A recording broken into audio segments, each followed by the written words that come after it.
You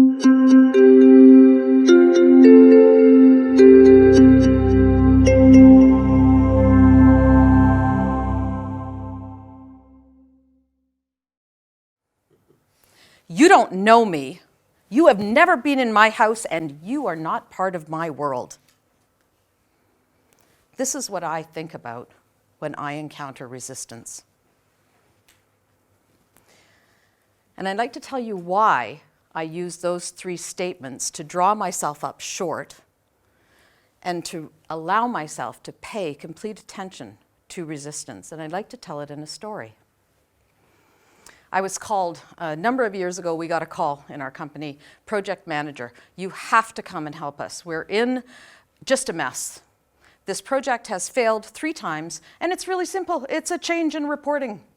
You know, it's just a technology, should have been done in 30 days. Failed 3 times, we are in deep trouble.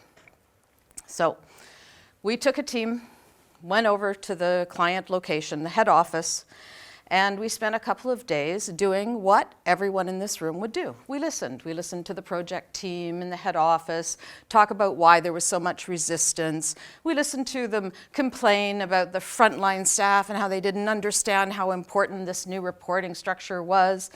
And finally, after about 2 days of listening to all of this explanation for resistance that made no sense at all to me, I said, has anybody gone to the site and talked to them? Dead silence. So the next week, the project manager and I got on a plane, went to the site. I'm not kidding, this is a true story. Got on a plane, went to the site, and we went to a room. It had about 50 or 60 people in it. We had put together the required PowerPoint presentation explaining the value proposition and, why, the benefits of this fantastic reporting system. And he got about halfway through his PowerPoint presentation when someone at the back of the room jumped up and said, "You've got to be kidding me," not the word he used, "if you think we're going to implement another word like that here." And the room literally exploded. The project manager I actually think was afraid for his life. He took a step back. I'm at the back of the room taking notes, and I have never seen anything. And I've had big projects, and I've had tough projects. I never saw anything like that.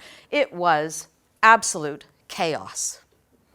Now, our 2-day trip to this site, which had to be 2 days because there were 2 flights a week, 1 flight in, 1 flight out. I'm sure some of you can identify with that. It turned into a 2-week trip for me because I stayed. And what I did is I went around and talked to all the people. I got to know their world. And the first morning I was there, I came into the office, I grabbed a coffee, I sat down at the desk they had assigned me, I turned on my computer, I signed in, I logged in, and nothing happened. And I thought, maybe I've done something wrong. So I did it all again, turned off the computer, logged in, nothing happened. So I went to the receptionist and I said, I tried to log in on the computer, but nothing's happening. And she said, "Oh yes, you have to go and get coffee and have a meeting now." And I said, "Coffee and a meeting?" "Yes, it takes about 20 minutes to download the email because we run on satellite here." Can you imagine people that have to wait 20 minutes in the morning to have their email download from a satellite connection for the internet? Can you imagine what bandwidth it would take to put in a new reporting system with, much more slicker, more, fancy dials and buttons, and, they're looking at it and saying, that's going to take me half a day.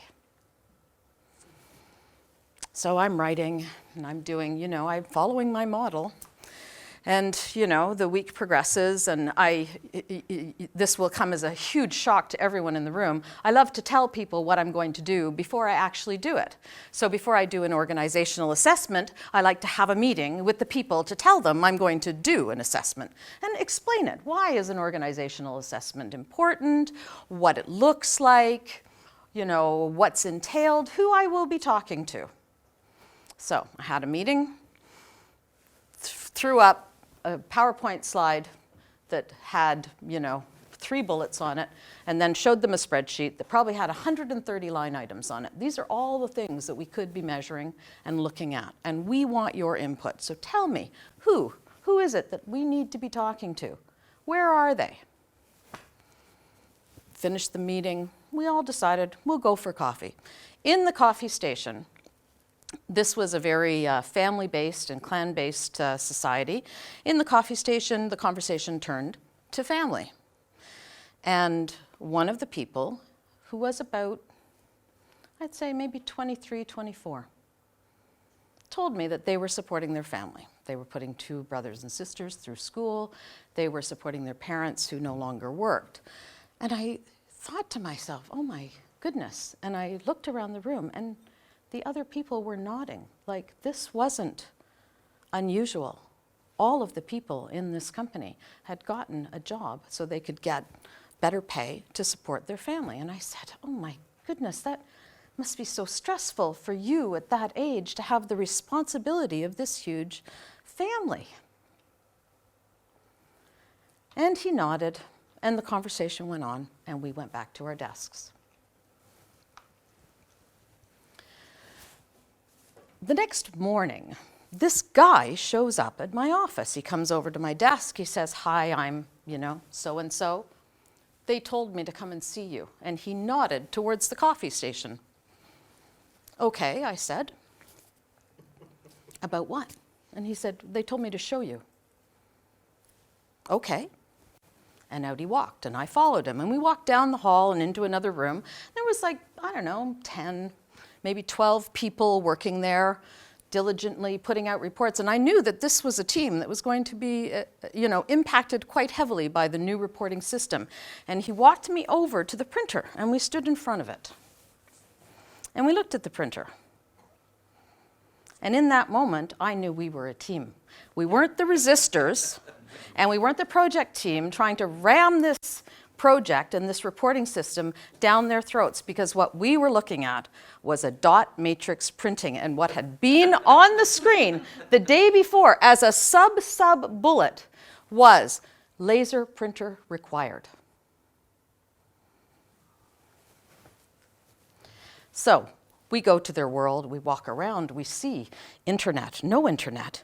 We see all the things that we don't see because we're thinking about other things or we're in head office.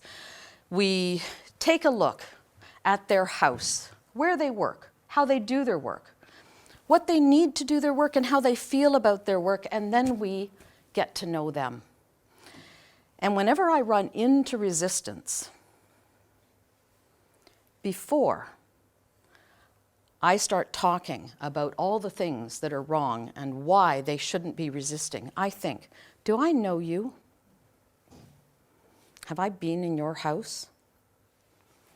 Do I know your world? And if I don't answer yes, I go and I listen.